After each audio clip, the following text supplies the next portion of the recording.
Hello, friends. This is Darren Hayes of PigskinDispatch.com. Before we take you to your favorite Sports History Network show, just want to tell you a little bit about some merch that you can pick up that represents your favorite SHN podcasts. So far, there's t-shirts, coffee mugs, and even books from some of the authors that do podcasts right here on SHN. Who could buy something better than that, than have the history right from the gentleman that you hear talking about it? But we also are adding things each and every day. And where's that store, may you ask? Well, it's at SportsHistoryNetwork.com. Up at the top, there is the SHN merch button. Click on that, it'll take you right to the store, and you can be representing your favorite podcast and show the world that, hey, on the swag that I'm using, it's the headquarters of sports yesteryear, Sports History Network, and my favorite podcaster, the Sports History Network store. Shop there today.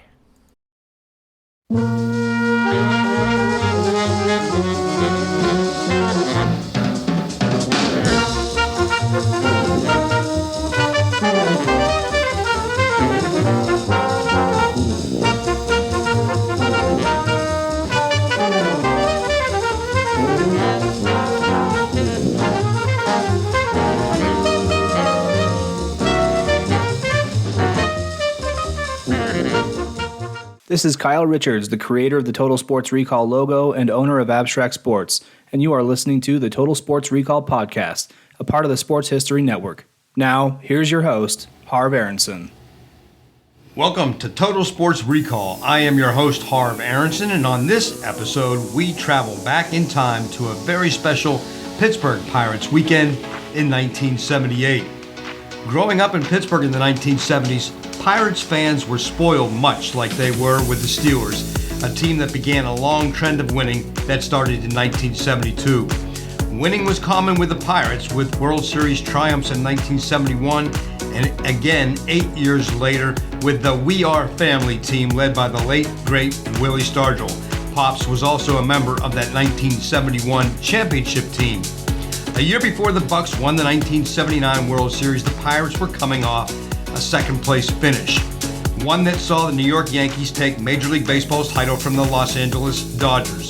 Then Pittsburgh won 96 games, but that would not be good enough to catch first-place Philadelphia, winners of 101. So in 1978, the Pirates were geared up to surpass the Phillies and get back to the World Series. In 1978, Pittsburgh and Philadelphia would meet during the regular season 17 times. The Phillies took 10 of those games. The total runs scored in the Pittsburgh-Philadelphia series of 1978 fell in favor of Philadelphia, who scored 83 times, topping the Bucs' tally of 54.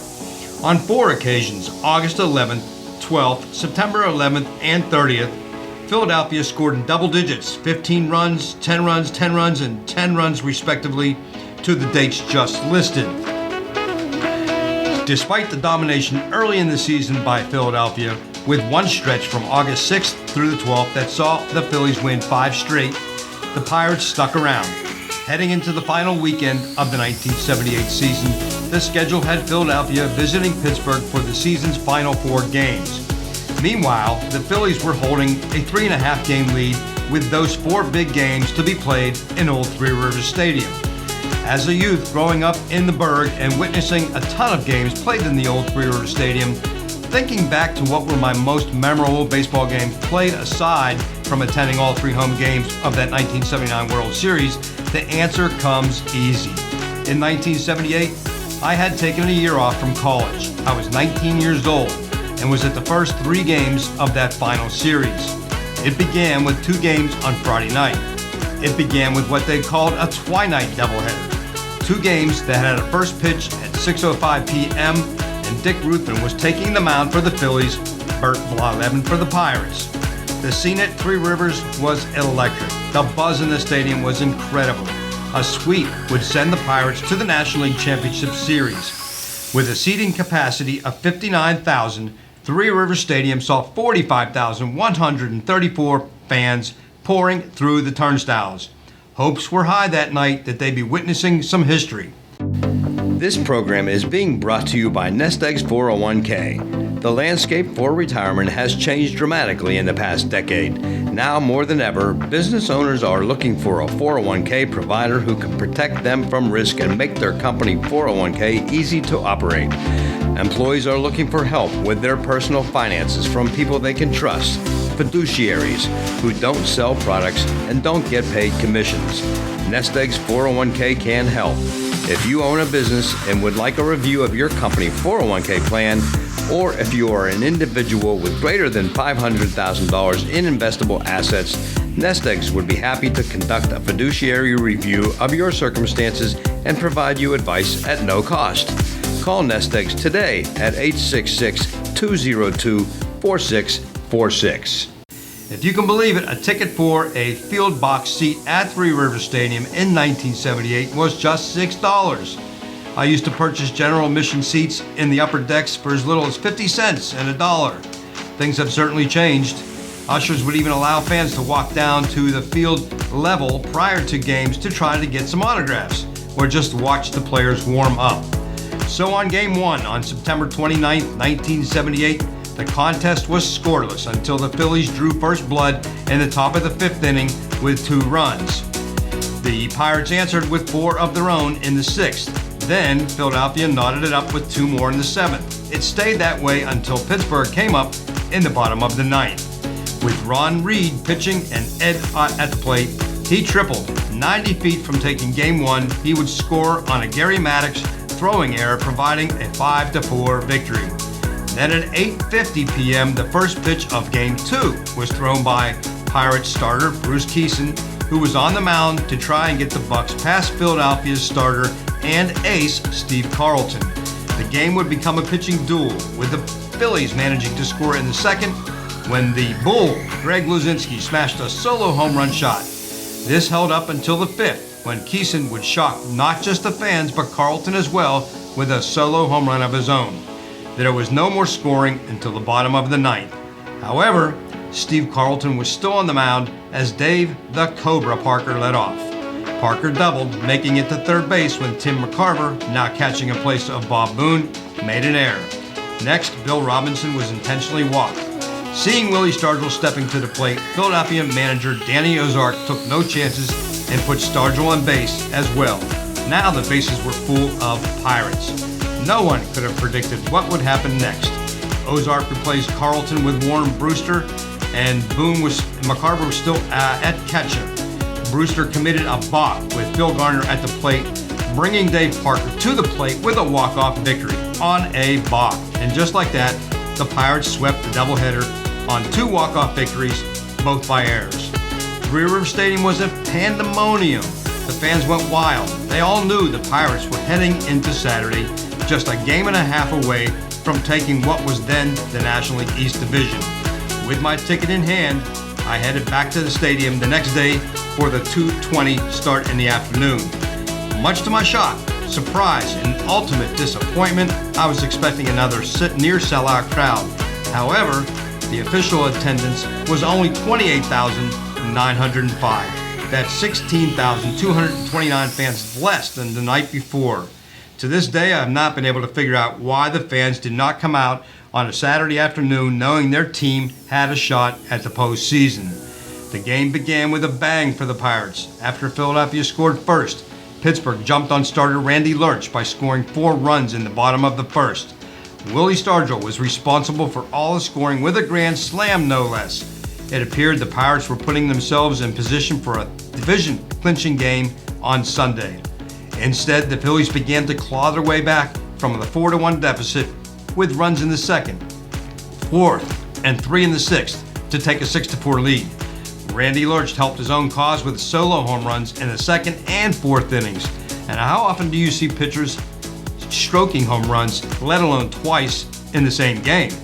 In the 6th, Greg Luzinski struck out again with another dinger, this time with 2 men on. It appeared the Phillies were going to clinch the division when they added another 4 runs in the 8th to take a 10-4 lead as former Pirate Richie Hebner doubled and was 2 for 4 in the game with 4 RBIs. The Pirates had one last shot to salvage their season in the last of the 9th with Tug McGraw on the mound and Ed Ott again leading off. This time, Ott singled, Cito Gaston singled, Frank Tavares singled. Omar Moreno was next in on an infield grounder. The only play was to second base, but Ott scored. Dave Parker singled in another run, as did Bill Robinson. Now with the score 10-8, the Pirates had a chance. Willie Stargell stepped to the plate to face Ron Reed in for relief, but the big man struck out. It came down to Phil Garner representing the tying run. A ground out to shortstop ended the game and essentially the Pirates' season. Now 2.5 games behind with 1 to play, Pittsburgh's playoff hopes were dashed. Sunday, October 1st was just a consolation, and bizarre as it is, an attendance of 30,224 came through the gates at Three Rivers Stadium, a little over 1,000 more than from the day prior when it was a must-win situation. The final game of the series was being played with no purpose.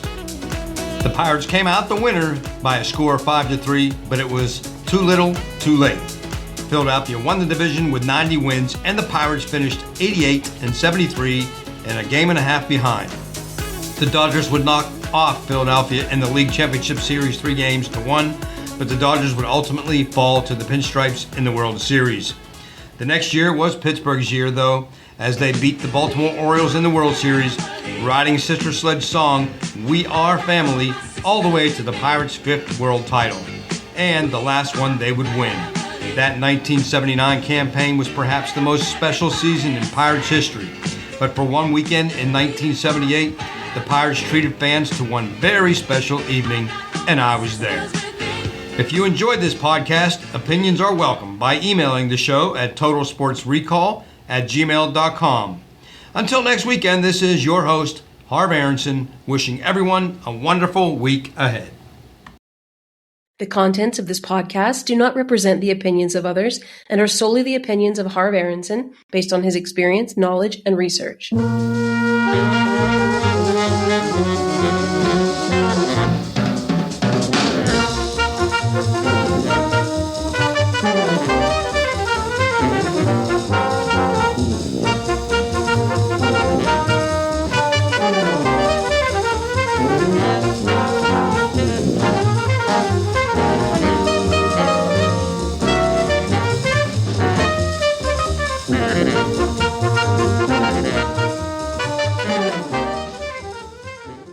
Hey there, sports history fan. This is Arnie Chapman, aka the Football History Dude, and I wanted to thank you for stopping by to listen to another episode here on the Sports History Network. Our podcasters are passionate about uncovering and sharing sports stories from yesteryear. And if you didn't know it already, we have over 30 shows across the network covering all sorts of sports history topics. In fact, here's a glimpse into one of our awesome podcasts here on the network. Do you wish you knew more about the 100 seasons of the NFL? You're in luck because you found the Football History Dude podcast, where each episode is a journey back in time to learn about the rich history of the NFL. From the founding of the league in an auto showroom, all the way to what it is today, America's favorite sport and a behemoth of an industry. My name is Arnie Chapman. Football is my passion, and I want you to come along with me each week to explore the yesteryear of the gridiron. So hop on board my DeLorean and let's get this baby up to 88 miles per hour. How about that? I bet you're super hyped to go listen to that new podcast, right? Well, to learn about this show and all the other podcasts on the network, head over to sportshistorynetwork.com/podcasts. Again, that's sportshistorynetwork.com/podcasts. Head over there today to find your next favorite sports history podcast.